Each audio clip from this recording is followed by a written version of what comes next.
up, True Feelings family? Let's finish up this love during lockup. We got 3 couples left, and with the 3, 2 out of the 3, wasn't much to tell, and we already heard about Emily's story, so it was like, not very shocking.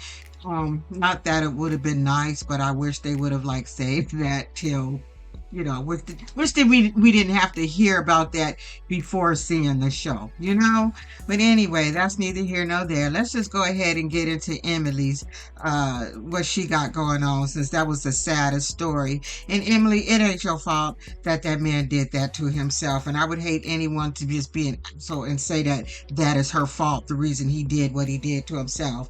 Now, the way she found out is from one of the workers at the damn prison house. They sent her a Snapchat, and she didn't even believe it. She didn't believe it at all till she kept figuring out the man ain't calling. Then Grandma and the little brick girl confirmed him, taking his life. Now, I don't know. I feel like something was going on with him in that prison. When they first came on the scene, the reason he ended up getting the extra 18 months because he had gotten into a fight and he was making Pruno, which kind of tells me if you in the prison making Pruno, most likely you in there doing drugs too. Something was going on in there. We all know that mom was schizophrenic, so maybe it passed on to him. I don't know, but I just feel like something happened in that prison.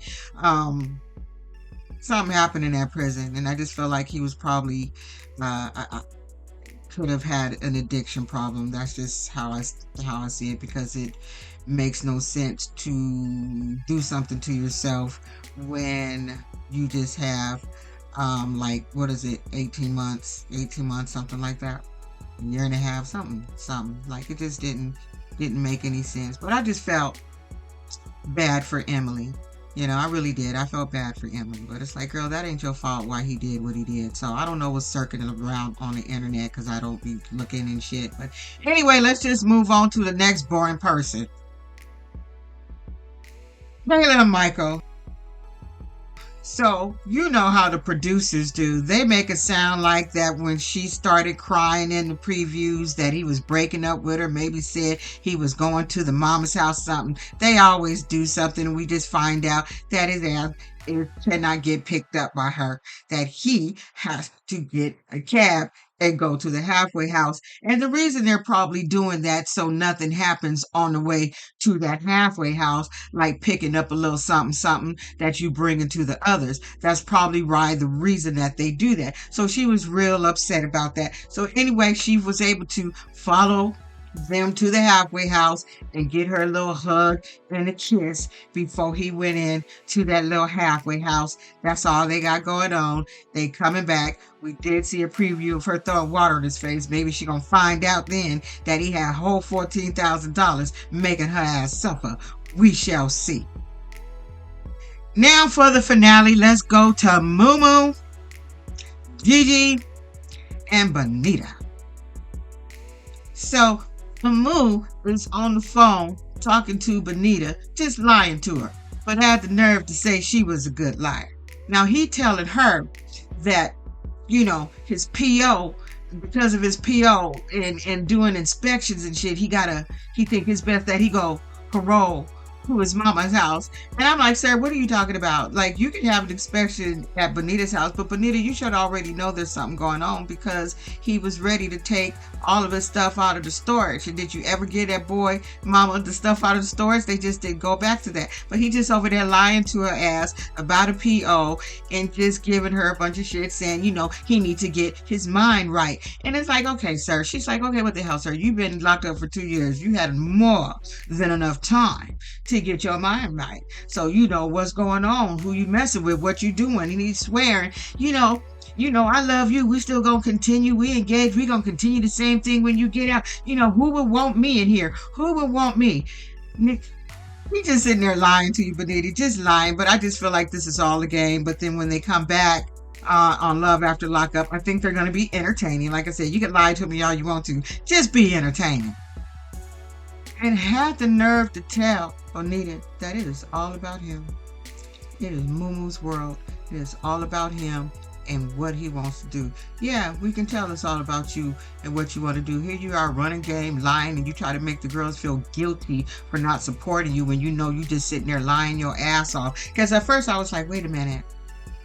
I was like, wait, because he's going to his mama's house. The whole plan was to parole to his mama's house while he figure out what to do with you two rods. At this point, Bonita done took off that ring. There ain't no sense of you faking the funk right now. And ain't no sense of you even getting on the internet trying to replace what you sold. I wouldn't do any of that shit. Let him work and get that shit again by him damn self. I would be doing so Bonita trying to figure out, Negro, how we gonna still be engaged, but you going over there to live with your mama? None of that makes sense. She's like, I'm missing 5 steps somewhere. Something missing, something going on. There must be another person involved. And she knows there's another person involved because it don't make no sense. But like I said, Bonita, you should have known he wasn't coming home when he had the mother go to the storage and pick up his stuff. So I don't even know why they still having this conversation about him going back to her house when you already know what the deal is when he was taking all the shit out of your house, taking it to his mama's house. Like, come on now, Bonita. Come on now. I like you, girl, but let's not get stupid. But then you got lying ass Moo. He want them to be a family. So he hoping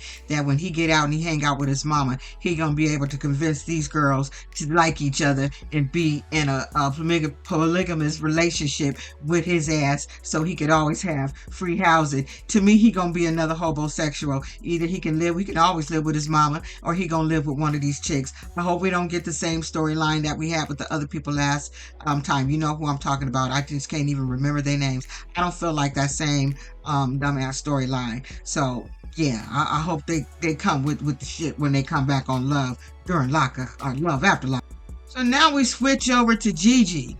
Gigi, of course, remember, she couldn't get in because it was family day. So he on the phone wanting to know, like, what the hell happened. She's like, it's family day, so, I couldn't get in. So he's like, well, I got some news to share with you. So here he starts with the lie. Now, he tells Gigi that he's not getting out on his release date because they done gave him some BS crime. They said that he had some tickets and that he also was selling drugs inside the prison, and he's just heartbroken over it. Don't know why they messing with him like that. So at this point, he don't know when he gonna get out. So he done told her a whole nother lie. He told Bonita had something to do with his PO and inspection and had to go to his mama's house. So she's sitting there thinking, well, shit, dude, when you gonna get out? 30 days, 90 days? Like, what is it? He's like, I don't really know. She's like, well, this shit is, just stressful. So now he wants to overtalk her. Oh, so it's stressful. You ain't gonna come back. You just gonna leave me high and dry. Every time she talk, he just talking over her, giving her a bunch of bullshit. Just giving her a bunch of bullshit. Like, you ain't gonna come up here anymore. Just giving her a bunch of guilt trip. That's what he did. Just gave her a whole bunch of guilt trip. She didn't even get a word in edgewise. Homeboy and shit. It was like, ma'am, like I said, y'all better bring it when you come back. Him said he want them to feed him grapes from this side and this side.